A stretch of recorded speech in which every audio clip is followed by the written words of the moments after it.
Oh my goodness! AR and DNA investors got wiped out. Ang tanong, natututo nga ba talaga yung mga newbies? So this is the subject for this TRFM stock commentary, and mamaya magre ako na certain post, no? Ni-screenshot ko on my phone, and makikita nyo talaga paano mag-isip ang ang mga newbie na nagpa-participate sa Philippine stock market. Ako bilang isang content creator, ganon. Sabi na akong nabasang comments in my channel, no. Kasi matagal na rin naman akong gumagawa ng mga content. Dami na rin akong na-block na mga comment. And isa lang conclusion ko is that newbies will always be newbies. And they will always do stupid things out there in the stock market. Yung iba naman feeling magaling. Pero yung mga nila, yung mga galaw nila, no, paano sila mag-participate sa stock market is also pang newbie, okay? Kaya ako hindi ako naniniwala sa hindi na ako naniniwala that you can inspire newbies, no? Kasi investing or a big part of investing has something to do with psychology talaga, okay? And psychology or human psychology, mahirap talaga siyang ituro, and in fact, parang walang evidence na pwede mong i-shape yung human psychology, di ba, ng isang tao. Parang sugal. So yes, sa Pilipinas rampant na yung online gambling, pero there's still a big chunk of people out there na hindi pumapatol, di ba, sa mga ganyang online sugal. Wala silang urge na pumatol sa kanyan. Meanwhile, there are also other group of people out there na patol pa rin sa mga ganyan, di ba? And kapag isa kang stock market participant and nagpa-participate ka on what you call basura stock, no? Yung mga hinahype-hype ganon. Ang participation mo dyan, yung outcome ng participation mo dyan is based on luck, chamba.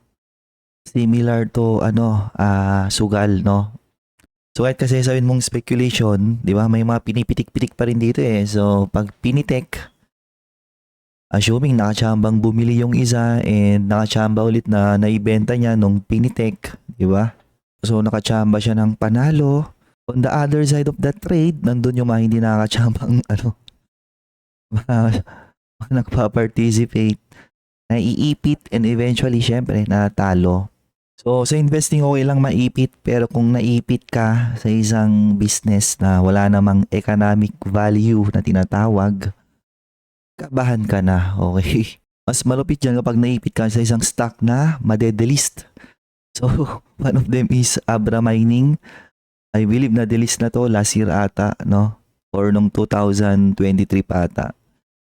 And then, the coming months, nagbabadya or susunod na daw yung PhilLab or DNA. So eto, andito pa yung chart ni AR. Ayan, nagkaroon siya ng speculation dati. Ang problema, lahat ng may hawak pa rin neto, dahil delisted na, almost ka na dyan eh. Parang pwede mo na i-consider na wipe out yung yung investment mo dyan.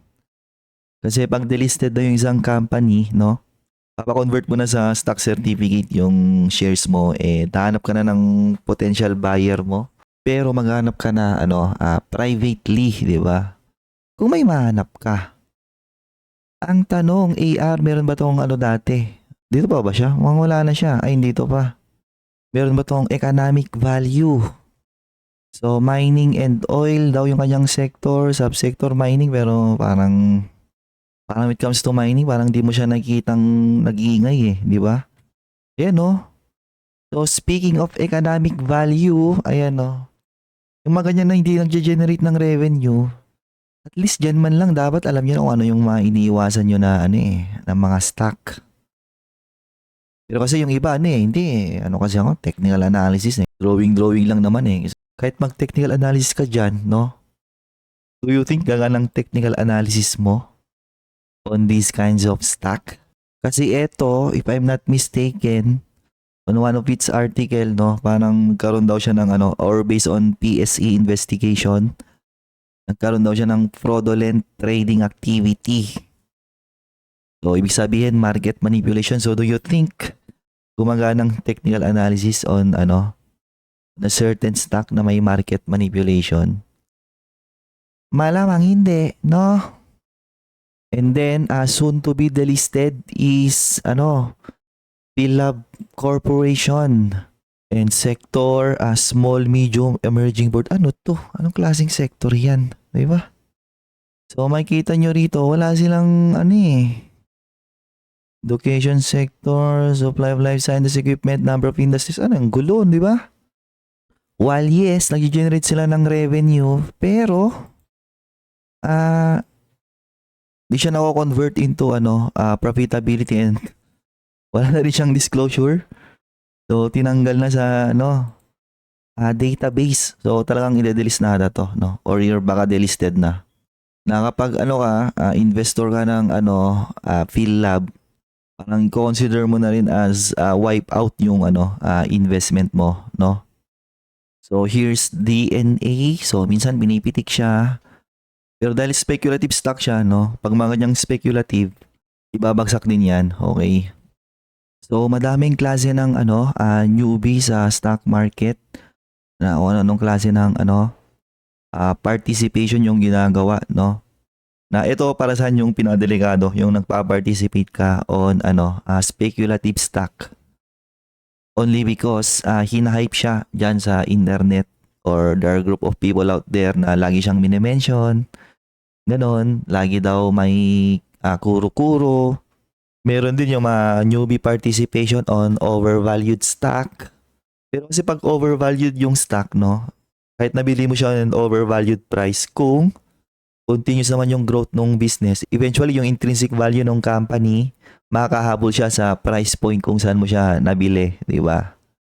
So dahil sobrang hype ngayon yung mga dividend stock, no? Dividend investing, ginagawa naman ngayon ng madaming newbies nagpa-participate on high yield dividend stock.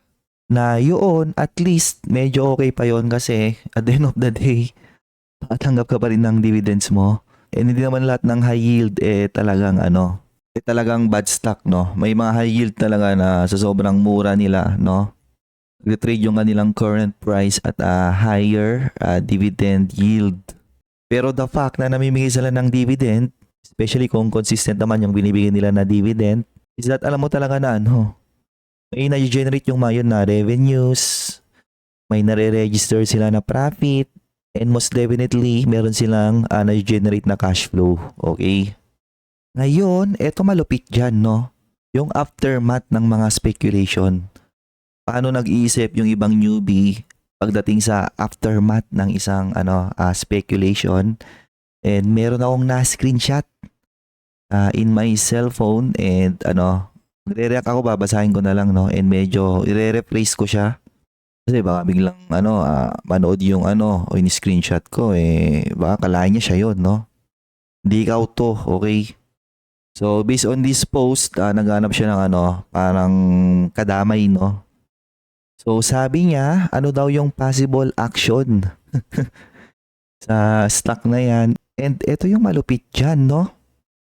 Nagtatanong kung may possibility daw ba na may balik yung kanilang hard-earned money. Yun yung sinasabi ko hard-earned money tapos bumibili kayo ng mga stock na walang economic value maski revenue walang na-generate. Yung iba naman kahit may revenue, negative naman in profitability, na mas definitely negative din in cash flows. So, kung hard-earned money yan, dapat ini-invest nyo yan on profitable and cash flowing business.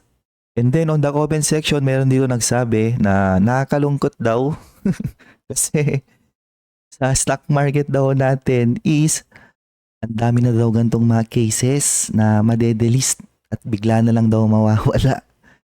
And yet, eto na yung sinasabi ko lagi in my channel, yung ang mga newbie, ang tatapang yan mag-participate sa mga speculative, mga speculation, ganyan. And then kapag natalo sila, lahat sisisihin nila except yung kanilang sarili.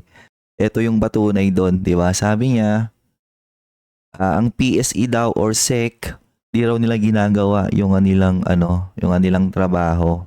Siguro iniisip nila bakit daw nandito yung mga ganong klase ng company, no? Ba't siguro nila nabibili, di ba? Kung inaksyonan dapat ng SEC na na i-block agad kunyari yung mga ganong klase ng company, di sana siguro hindi na nila nabili. Na yung kanilang mga hard-earned money, mapupunta lang siya, bulsa ng mga company, eh. Di ba? Ito yung mga ganong klase ng, mga newbie na, alam mo talagang hindi gumagawa ng due diligence research. Kaya nga, not all newbies are created equal. Hindi lahat kaya mong inspire, no? Hindi lahat kaya mong turuan, ganyan.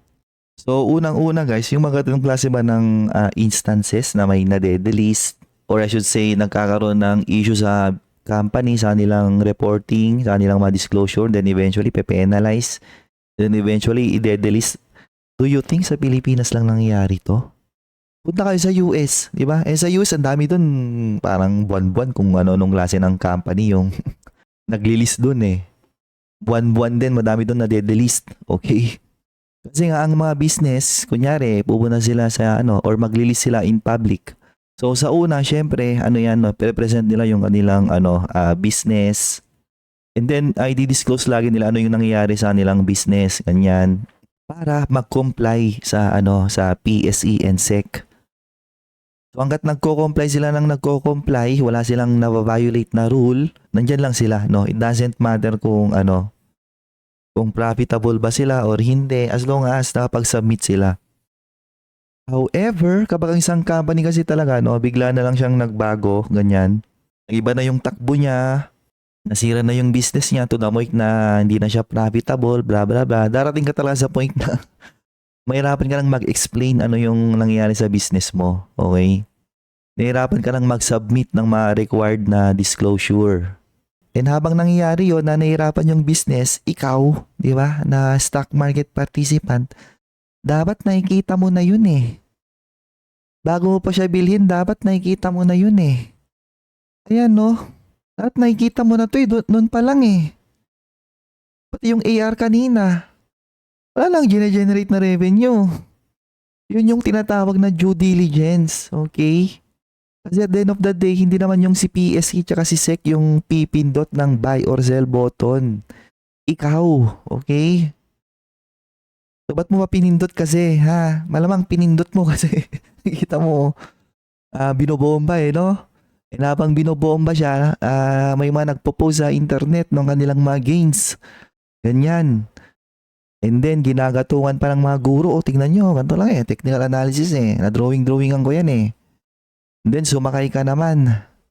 Sabi pa nung isa, problema kasi walang pakialaman ang gobyerno at walang aksyon. Di ba? Di protektado ang mga maliliit, bla bla bla. Wala, nakakasukang yung walang basahin. Tsaka yung ibang comment, yung walang basahin, nakakasuka yung mga comment nila, no? Nakakatawa na at the same time, nandidiri ako na binabasa yung kanilang mga comments, no? So, pinaka-bottom line dyan is don't participate on speculative stocks and always do your own due diligence.